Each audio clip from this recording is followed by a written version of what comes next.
Welcome to Why I Quit, a show that covers real people quitting their 9-to-5 jobs in search of something different. Listen to inspiring conversations where we dive deep into the stories of why people quit their jobs, what were the hardest parts, where are they now, and any advice for people following the same path.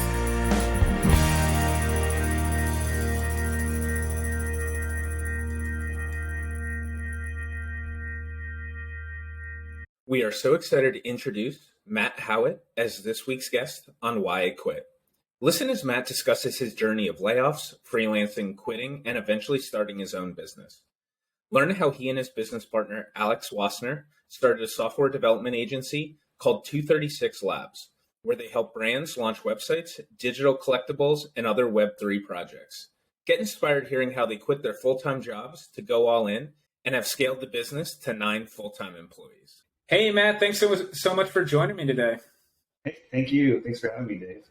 Yeah, I'm really excited to learn more about your story. So do you mind starting off and getting a little bit into your education and how that transitioned into your first role? So I grew up in Oklahoma. I live in Texas now, but born and raised Edmond, Oklahoma. Went to 4 different colleges, failed out every single one of them. Didn't graduate from a single one.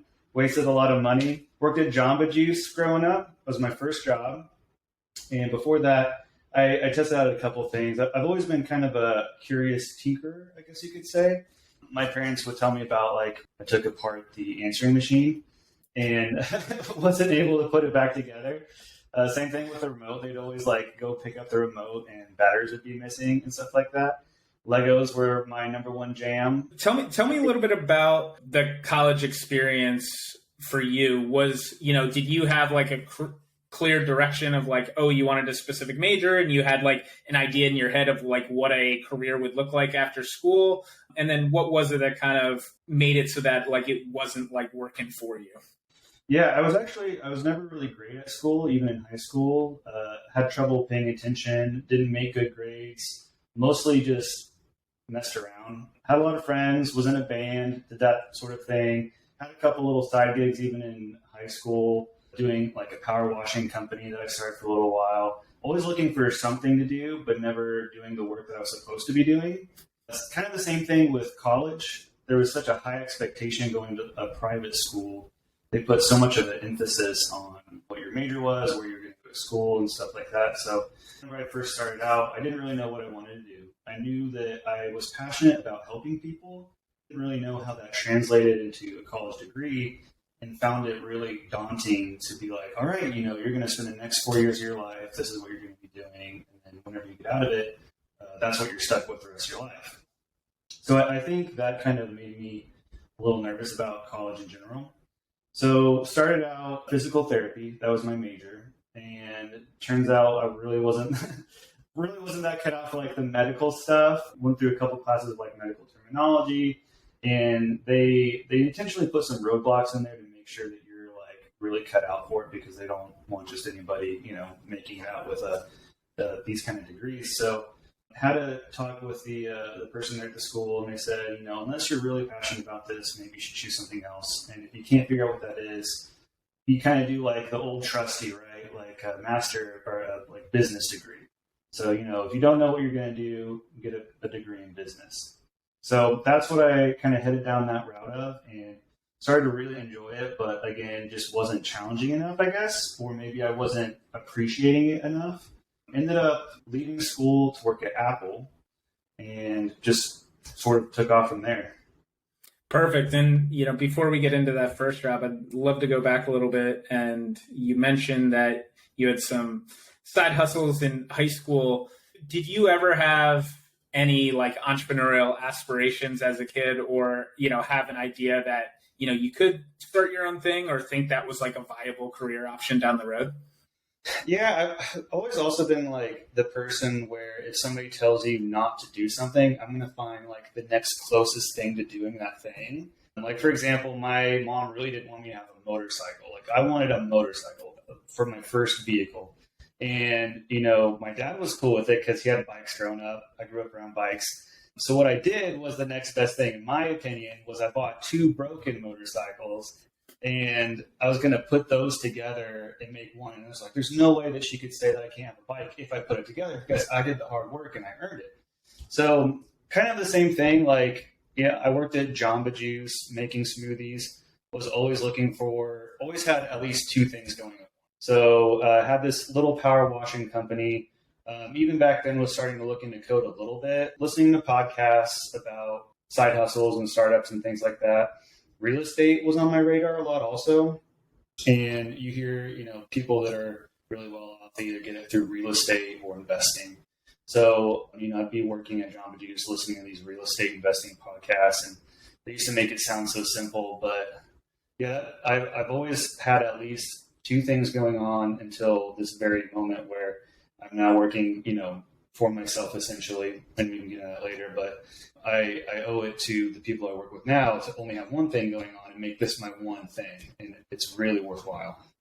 Yeah, getting into the job at Apple. Talk to me a little bit about during that job. Did you have side hustles at the same time? Were you all in on this? What was your experience like there? So I was a Genius for about 5 years and working behind the Genius bar, helping people with their hard drives and fixing computers, really exercising sort of that problem solving part that I think my brain really needed. Going in the back, opening up a computer, trying to do all these sorts of testing. And oddly enough, I kind of think that's helped with like sort of the creativity whenever it comes to starting a business. But yeah, even back then, I had something on the side too. I was looking more and more into press. WordPress was really hot back then. All these podcasts I was listening to, one of them had mentioned how everybody needs a website, and people are afraid to tackle that sort of like task of building a website. And if you can figure it out, then you've got a nice little side hustle. So on my 15-minute breaks, and whenever you're at Apple, you get 4 15-minute breaks throughout the day, and then a lunch break. So on my 15-minute breaks, I would be in the break room, dabbling in code, watching YouTube videos on how to build different little widgets in WordPress. And I had actually got one of my first like side hustle gigs building a website for a guy selling like political stuff, bumper stickers and books and stuff like that. So that was really interesting. But it really paid off actually, because during that time, some of the managers would come in and I'd be a little worried. They'd be like, what are you working on? They'd be really interested. And I let them know that I was interested in code and kind of like what I was doing at the time. And that sort of led into one of my jumping off points where there's these things at Apple called career experiences, where you're able to go to another part of the corporation and sort of like do a day in the life, but except for these can be all the way up to 6 months. And you have to be recommended by your manager to do these. And these can be like life-changing opportunities. People will come back to the store and, they've been doing this for a while. And sometimes they'll get like a job out of that at a higher part of the store. So my manager saw that I was building these websites, I had interest in code, and this opportunity came down the pipeline for somebody to go up to Cupertino and work on the iPhone 8 launch. And it would be building parts of the website, doing QA, and the App Store app, actually. So whenever that came down the pipeline, I applied for it through him and ended up getting it. So got to go out to California for 6 months. They paid for my wife to go out there with me. Dog flew out there with me. They gave us an apartment and a car and a stipend. And that was really, I think I point back to that and that being my launch off sort of point because of all the opportunity that I was afforded there. So needless to say, when I came back, I didn't necessarily get the job out there, which was fine. I didn't want to move to California anyway. I lived in Texas at that time, really liked it, couldn't afford California even if I wanted to, even on an Apple salary. Started really using that as my resume builder point for other positions out here in Austin. And thankfully, something came down the pipeline. It was kind of like an internship, if you will. One of my good friends, he's actually my business partner, we worked at a company downtown Austin that was a development agency, and they would build all sorts of things. They would build mobile apps, web apps, IoT even. And they're like, well, we can't pay you a whole lot. We can pay you $20 an hour, which to me was still a lot. Like $20 an hour, sweet. On top of working part-time at Apple. So I reduced my hours significantly at Apple and then would drive in and sometimes work from home. And again, had very little skill. There were times where I was like literally crying. I would have like nervous breakdowns. I didn't know what a panic attack was back then. Like I thought I was dying. And just turns out, working 2 jobs and one of them being a high pressure, like sort of client driven thing where you're dependent on to write code that you kind of like faking it till you make it, if you will. And then the other one being at the Genius Bar where you got people yelling at you about your hard drive. So yeah, that kind of ended up being my final boiling over point where I got the full-time job at the development agency and worked there for a little while, and it was fun. Felt really secure. Kind of did the thing that growing up your parents tell you, find the job, stay there till you die, or retire, whichever one comes first. Ended up not happening, obviously the way that I wanted to. Layoffs was kind of a regular thing at this place, and felt really secure. Even was told by the manager that I was secure. And then they invited everybody to the break room for pizza, which you should know, the pizza is always a trap. And that's where they said, we have to make some cuts. So ended up getting laid off. Again, another time where I had like a panic attack, called my wife, told her it was going to be okay, but I was really telling myself that it was going to be okay. It's again, those like hard moments that's the Band-Aid ripping off that, now that I've been let go, now that I've felt the very bottom, I know what it feels like, and I know how to live there if I wanted to, but I know that there is always a way up from there. I had that fear for a little while where I was always afraid that the next job I was going to have was going to screw me over in some way, and worked at a couple places in between what I'm doing now. Last one being they built mobile apps for citizens, so like 311 via mobile app, if you will. A lot of like old people used it to report potholes and noise complaints and stuff like that. But it was a great job, high paying 6-figure job. People that worked there for 22 plus years. I felt pretty secure, and they felt lucky to have me, and I felt lucky to have that job. But again, that itch that I had, doing something for myself, was still there. And so I started scratching that itch again and building websites and mobile apps with Alex, who's like I mentioned, my business partner, and ended up starting to work like 80-hour weeks. It started getting really stressful again, but making good money. Like he was able to put a lot of money back for the company, and we had always talked about starting something someday. I never really thought, I was like, hey, that'd be great. We'll see what happens. And it just got to a point where the wives were like, it's time to choose, one job or the other, but you guys are working way too much. So that's kind of where I am now. I ended up quitting. So tell me a little bit about from when your wives told you it was time to quit. How long was that period until you actually quit?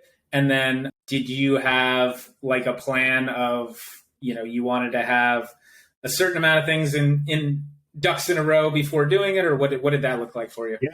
Yeah, we went back and forth quite a bit, and Alex kind of gave me an ultimatum. He's like, you gotta he said he was on board, but he couldn't do it alone, so he needed me to quit my job to help him out, which that kind of made things a little easier in a weird way, knowing that I wasn't going in it alone.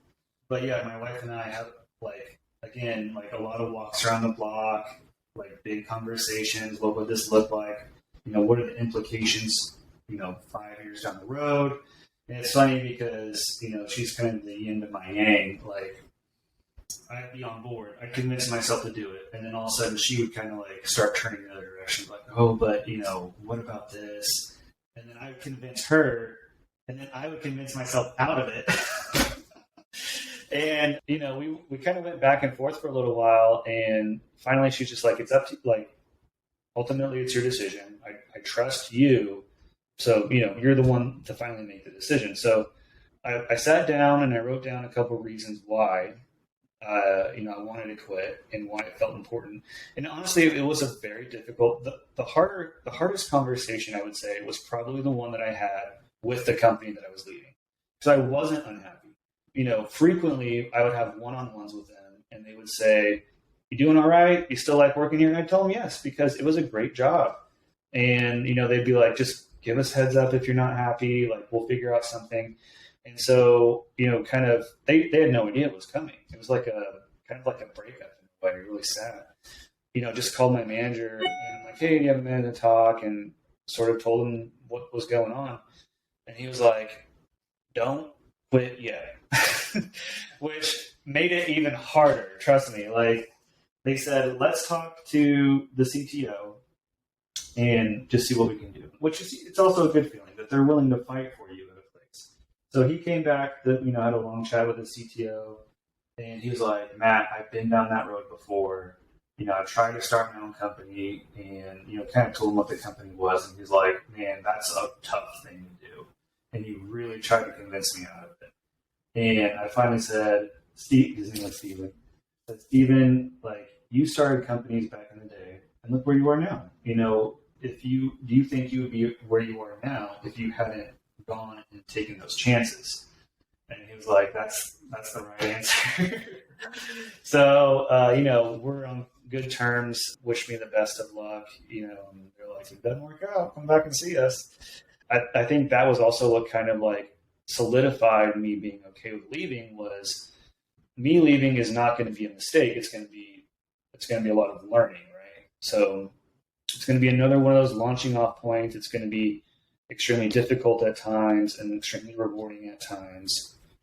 But yeah, so far it's been quite a learning experience in a good way. Something we talk about with every guest on this show is expectation versus reality in year one. I think a lot of people kind of go in with their expectation of how confident they are, how much they think they can make, and what it's going to look like. And then there's the reality of how hard it is starting and scaling a business. So I'd love to hear kind of your perspective of your confidence level going in, and what did those expectations versus reality look like for you?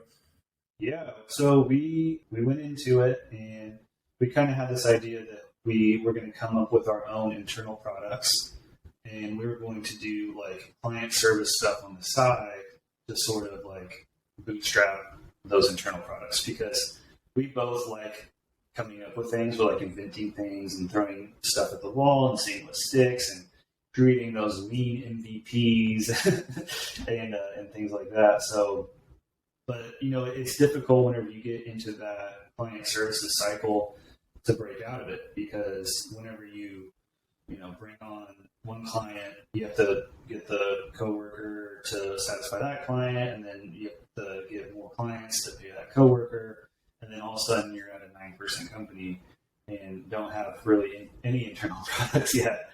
Which, honestly, that doesn't really bother me. Like, I think that was part of, we're still working towards that. Don't get me wrong. I'd love to have a product out there that's something that we built and can stand behind, and we're still working on those. But it's also really exciting to be able to have somebody come in, and pay you to share their idea with you, and you get to bring it into fruition. And that's all you have to worry about. You just have to build it. You don't have to market it. You don't have to pay for their employees. You don't have to worry if it breaks, or if it not breaks, but if it fails, if it gets out there in the market and it's just a flop, that's fine. Like, you're just the one that built it. So that's kind of the fun part, unexpected, happy part out of it. As you've grown from, just you and your co-founder to new employees, how has that changed the company and everything for you? I know a lot of times you talk about with business owners on the show how, growing a company can be hard, and you go from managing products yourself to managing people. And so what does that process look like for you? Yeah, so that's actually something that I've always wanted to do. I kind of have this philosophy that you look at AI these days, especially whenever you're in like the tech industry like myself, there's, all sorts of artificial intelligence that's coming after our jobs, essentially. That's kind of like the paranoia part of me.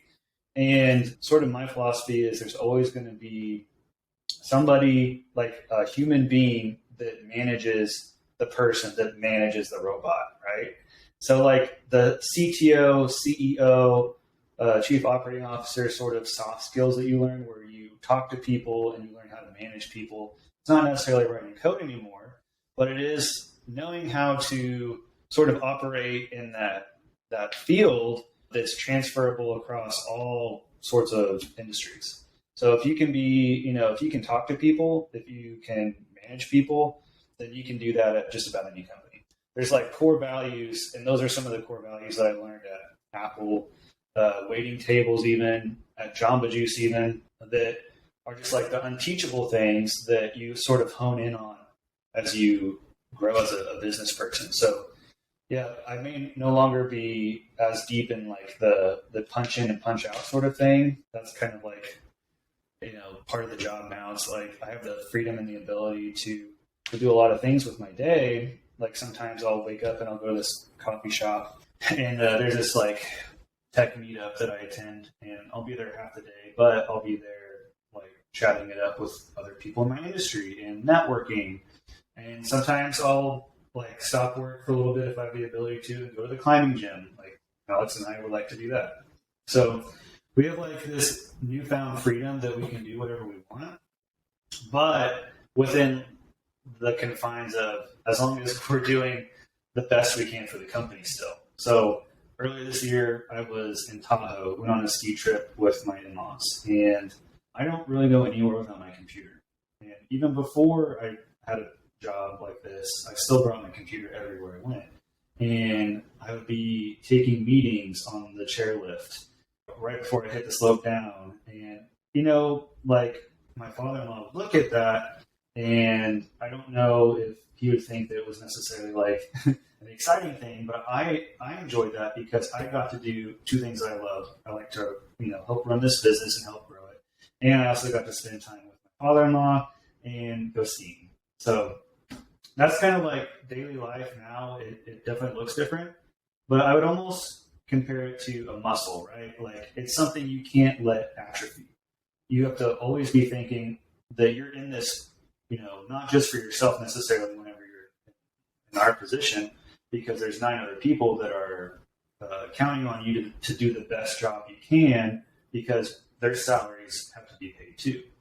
So, I could wake up at 10 o'clock and then I could start working like at 12 o'clock or something like that. And then I could get like 2 hours of work done and just slide by. But I owe it to everybody on our team to do the best that I can and not let that muscle sort of atrophy because one day, and it's so easy to do in a job where you just punch in and punch out.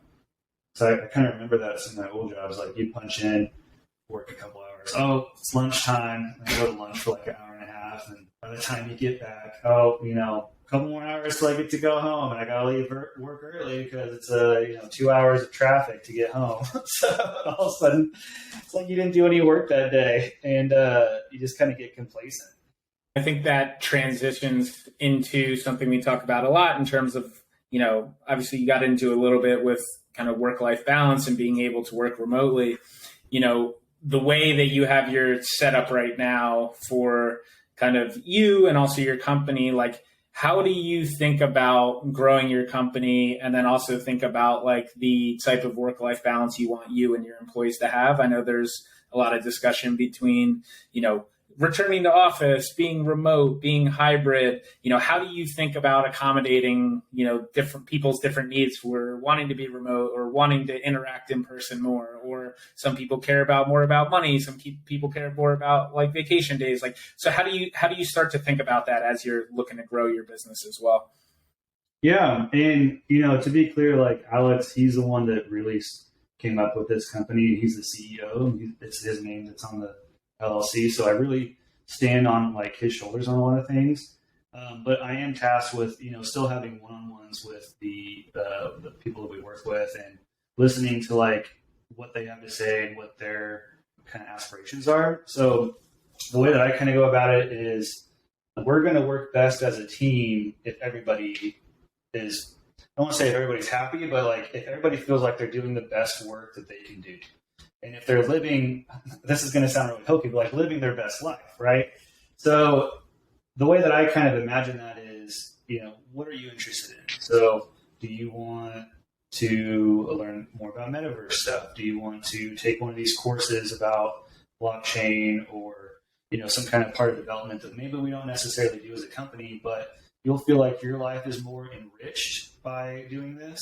And that comes back in tenfold, I feel like, in our company, because they feel like they're doing more enriching things.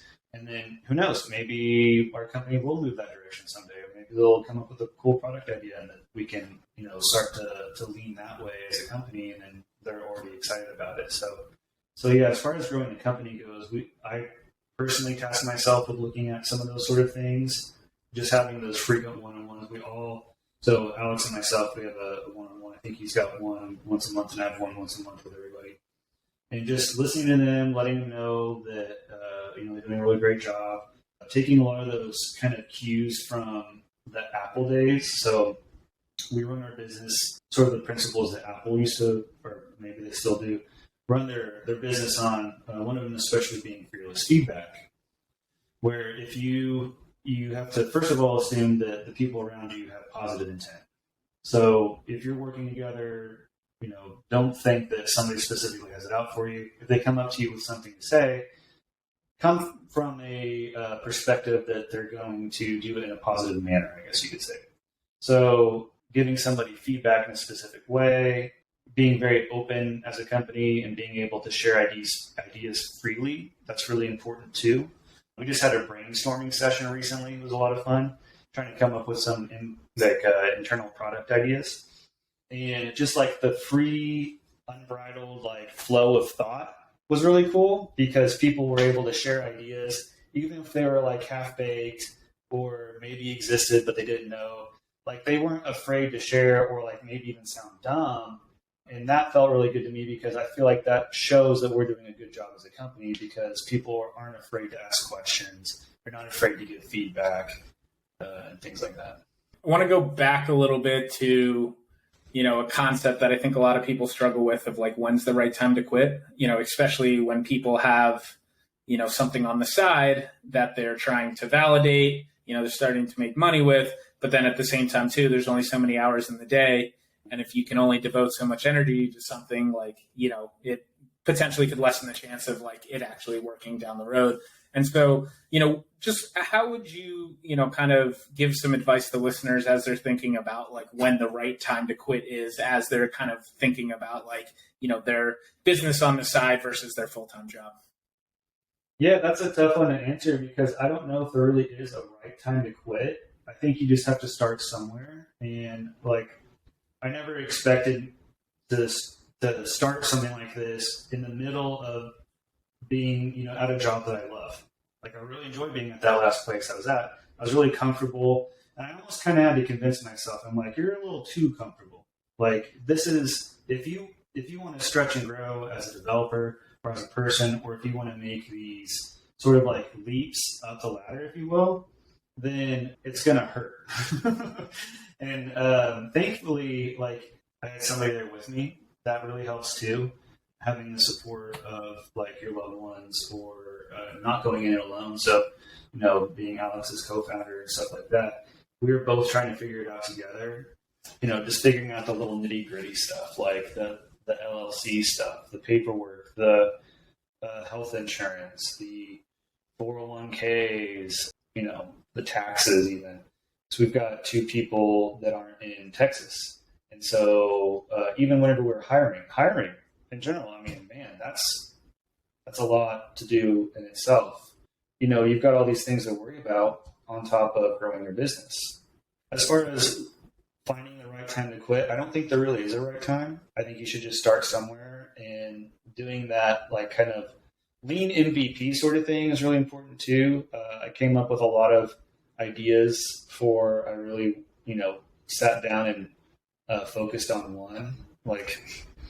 Whenever I worked at this development agency downtown, like I mentioned earlier, the one that I got laid off from, I noticed that there were a lot of Apple boxes lying around. We would hire new employees as a company. They'd get a new MacBook Pro, which was awesome.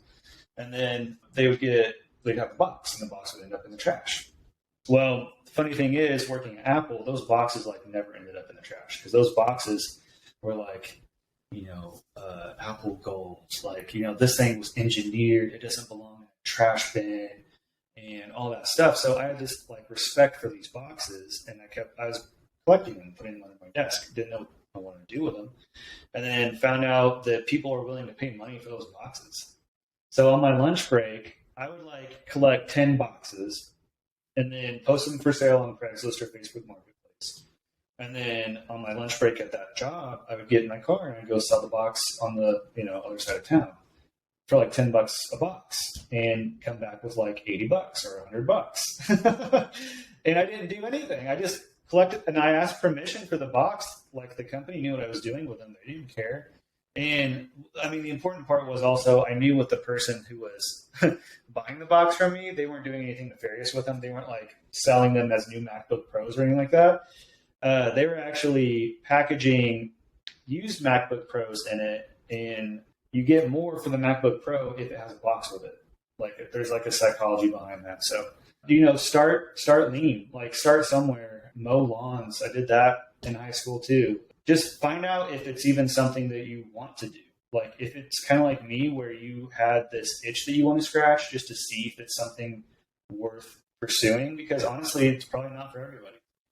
Some people can't handle like the work-life balance where you have to juggle all these things. And that's, again, where it helps to have somebody there with you. But some people probably might just enjoy like punching in, punching out for 22 years like that person did at my last job. Is there anything in particular that you would say is the hardest part about, being an entrepreneur, running your own business? Like, is there anything that comes to mind that, really kind of jumps out at you there? I have a lot of like fears, I guess you could say, about what's next. I would love to do what I'm doing for a while. Like, I'm not foolish enough to say like, this is what I'm going to do till I retire. I would like that. I would like to keep working what I'm doing, like using my brain to build cool stuff and getting paid for it. Like, that's awesome. Being an entrepreneur is something that I want to continue doing as well.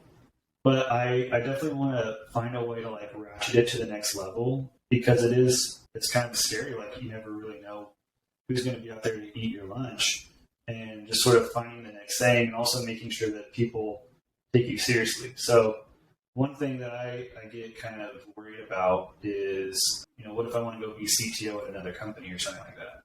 Am I doing the best job that I'm doing right now at this company to learn the things that I can, launch me to that next thing? Or am I just faking it till I fail, essentially, instead of faking it till you make it? I'm listening to podcasts, I'm listening to audiobooks, I'm reading articles, I'm trying to network as much as possible so I can look at, what other people are doing, what other CTOs, what other entrepreneurs are doing, and trying to find out what's the most valuable skill-wise that I can hone so that I don't secretly become complacent and let maybe that muscle you don't even realize existed atrophy. Something I ask every guest on the show, I try to focus it, not too short term, but not too long term, but really, over the next 3 to 5 years, what are you most excited about? It could be on the business side, could be on the personal side, could be both. Is there what really gets you going?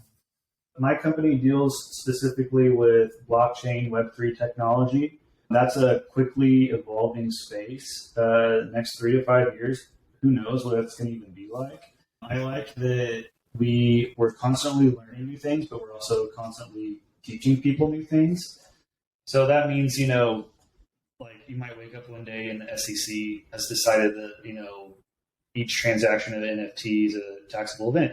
Or Apple decides to take 30% of all NFT transactions that happen in their application marketplace. Things like that. So that keeps things exciting and keeps us always on our toes to create, like, push the boundaries, I guess you could say, push the envelope. And, we're really working hard on getting this sort of technology adopted into more of the like mundane sort of industries, things that you wouldn't even think that are on top of blockchain could eventually be in blockchain, just because of, not because of cryptocurrency or that it's an NFT, but because of the immutable sort of ledger that it gives you. So, take it from that face value, and where can that be applied in the future? How can, whenever you go to buy your house and you're signing all this paperwork, How can we make that more simple and secure by just signing into your MetaMask account and doing a transaction?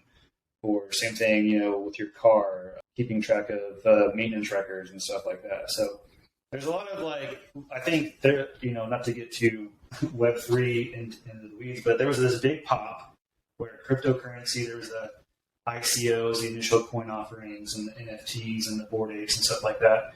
It really had its heyday, and now the dust is starting to settle.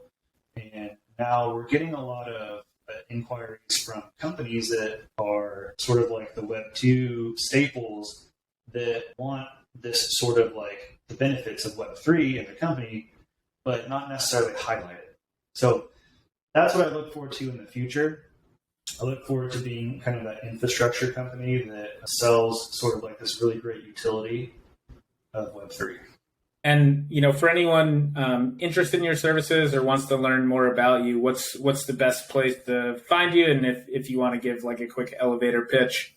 236.com, TWOTHIRTSIX.com, so 236 spelled out. We do just about anything Web3. If you want a marketplace built, if you want a token-gated checkout flow for your Shopify website, we do all sorts of fun things. We build custom smart contracts with really complicated sort of logic, and then we even have probably one of the most complicated art generators. So we still do NFT drops for artists. Right now, we're working on something really big I'm excited about that I probably am not allowed to share. But it's going to be more enterprisey. That's sort of where we're pushing things towards. So yeah, that's what we do. If you have anything blockchain related, Web3 related, crypto wallets, even mobile apps, you do just about anything. So come mess with the idea and we'll get it figured out. That's great. Well, I definitely appreciate your time. Really enjoyed hearing your story, and I'm looking forward to seeing where you take it next. Yeah, thank you. Thanks, Dave. Thank you for listening. It really means a lot to us. We want to hear from you as we keep growing. Please reach out on whyquit.co if you have any feedback or potential guests. A special thanks to Chris Dole for the music. Please check out his newest album, Here's to You, on Spotify.